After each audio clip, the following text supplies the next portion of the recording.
ng damdamin!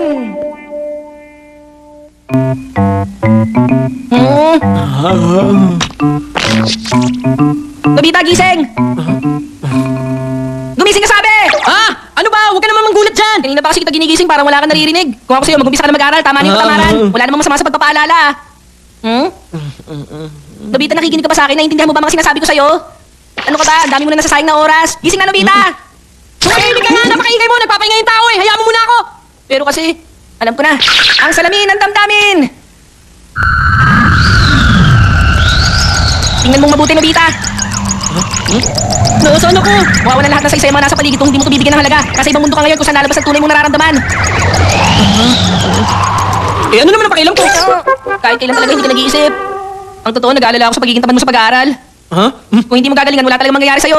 Wala kang ginawa kundi matulog, pinipilit ka pa mag-aaral para nagmamakawa pa ako. Nag-aaral naman ako kahit paano Kaya sa pagkakalam ko, maayos ang resulta ng test ko. Talaga? Sabihin mo, anong resulta? Basta nakasagot ako. Hayaan mo na ako, hindi talaga ako ganun kagaling. Tanggap ko naman sa sarili ko na hindi ako matalino. Nakakalungkot lang. Huwag ka naman ganyan. Ano ito? Huwag ka magalala, pinapakita lang ito kung ano tunay mo nararamdaman. Ibig sabihin, ito ang aking kalungkutan? Tama ka, pero depende. Kung anong nararamdaman mo, yun din ang lalabas sa katawan mo. At minsan, kung ano lumabas sa bibig mo, mangyayari. Isa tong salamin ng damdamin. Pakiramdam ko parang lobo yung utak ko na lumulutang. Lumulutang? Oo, hindi ko kasi maintindihan kung ano sinasabi mo eh.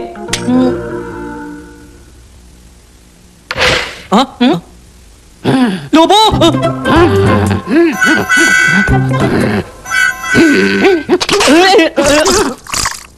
Ay, paliwanag ko sa akin! Gusto nang galing Nabalik lobo mo kasi yun! salitang lobo kanina. Yun, nagpapansin, nakuha pang extra dito. Lalo yata ako naguluhan. Ay. Basta ganito, kung ano nasa puso't isipan mo, mararamdaman mo ito at yung nalalabas sa iyong katawan. Nagpapakatotoo ka lang sa sarili mo.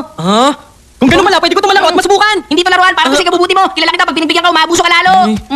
Sige, wag na lang. Alam ko naman lahat ng bagay na ginagawa mo para sa ikabubuti ko, Doraemon. Aaminin ko, minsan talagang padalos-dalos ako at hindi nag-iisip. Ay. O sige, papahiram ko na sa ito, Nobita. Gamitin mo sa mabuti, ha? Nako! Alam ko naman hindi mo kaya tiisin, Doraemon eh!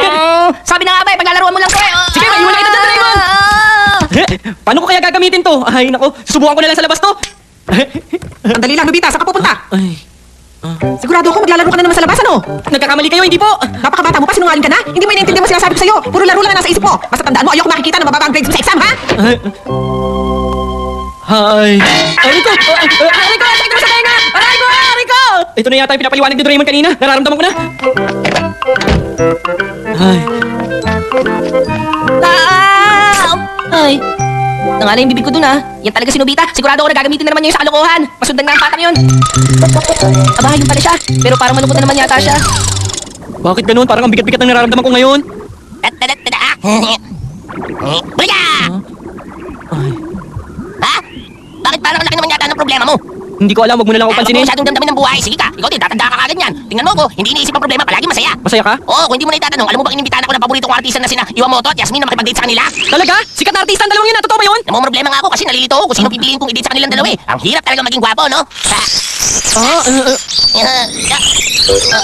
Ano nangyayari? Bakit namumula ang buong katawan ko? Bakit ganito ang pakiramdam ko? Bakit naging pula ang kulay ko? Namumula ka nga, pero baka binibiro mo na naman ako. Ikaw talaga. Biro? Hindi ako nagbibiro, makikipag-date talaga sila sa akin, totoo yun. Tignan mo nga, halata nagsisinungaling ka lang. Ano ka ba? Bakit ka naman nagugulat ng ganyan? Bakit ka kasi nagtatago sa halaman? Sa ating dalawa na lang to Ang totoo niyan, may nagawa kasi akong kasalanan kay nanay kaya tinataguan ko siya. Natatakot ako. Sigurado lagot ako sa nanay ko kapag nabutan niya ako. Ang lamig naman. Nilalamig siya dahil sa sobrang kaba. Bakit ba ako naninigas sa ganito? Ay! Mukhang higanting yelo. Ay, Naku po, bumalik na naman siya sa pagiging malungkot. bakit ganito ang nararamdaman ko? Ang bigat talaga. Ano nangyari? Lalong dumilim. Mabigat kasi ang puso ko, kaya pati ang katawan ko at pa ako mabigat din.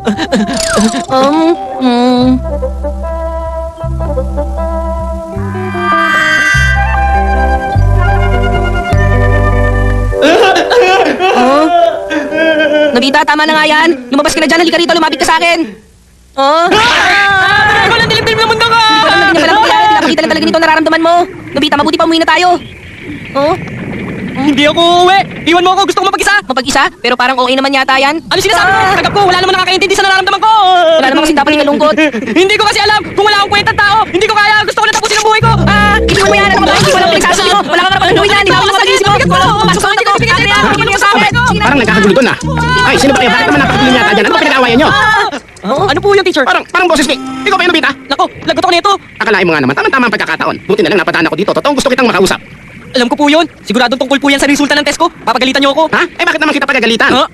O sige, gusto mo malaman ang resulta ng exam mo? Ay, naku naman, kinakabahan ako. Alam ko naman mababa ang nakuha ko. Pasensya na po, hindi na po maulit. Gagawin ko po ang lahat. Ay, ano ka pa naman, hindi makakatulong ang ganyang pag-iisip. Sa totoo lang, ang score na nakuha mo, Ano pong score niya? nakakuha ka ng 95 sa exam. Ah!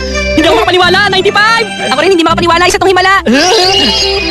Isa tong liwanag ng pag-asa! Ang galing mo naman pala eh. Kailangan mo naman tiwala sa sarili. Yay! Paano siya nakalipat ng ganon, ha? Dahilan lang po yan na sobrang saya, lumalabas lang po ang tunay niyang nararamdaman. Ah. Napakasaya ko! Taas ng grades ko! 95! Ano ka mo? Sigurado ka ba nakakuha ka ng 95 sa exam? Oo, sa katunayan nga, pakiramdam ko para sa sabog ang dibdib ko sa sobrang saya, tignan mo! Oh, 95, tama bang narinig ko? Sa sobrang saya, hindi ko mabuo kung ano ang tamang salita. Bakit? Anong gusto mo sabihin? Pakiramdam ko nabuo ko ang salita sa bulsa ko, gusto nyo makita? Oh, Pasensya na kaya basta na lang lumabas sa bulsa ko eh. ano? Totoo ba yan? Nakakuha ka ng 95? Oo naman, kahit tanungin mo pa si teacher pag nakita mo siya. Bakit? Parang napipili ka. Naiintindihan kita, hindi ka kasi nakakuha ng 95. Ang saya-saya ng buhay! Kaya tandaan mo, mag-aral ka na lang lagi na mabuti ha, natutuwa ako para sa'yo. Oh? Kakaiba? Bakit sa silangan lumulubog ang araw? Oh? Alam ko na, sinyalis na magandang kinabukasan mo. Pinapakita lang sa'yo. Yun ba ang ibig sabihin nun? Ha? Ang galing naman! Totoo ba yun? Yay! Ang saya ko! Tandaan mo, magiging masaya ka ng lubusan kung hindi ka mawawalan ng pag-asa. Pero sa susunod, huwag kang puro tulog ha, huwag kang tatamad-tamad. Yay! Makulay ang buhay! Sana hindi lang ngayong araw na to, sa mga susunod pa.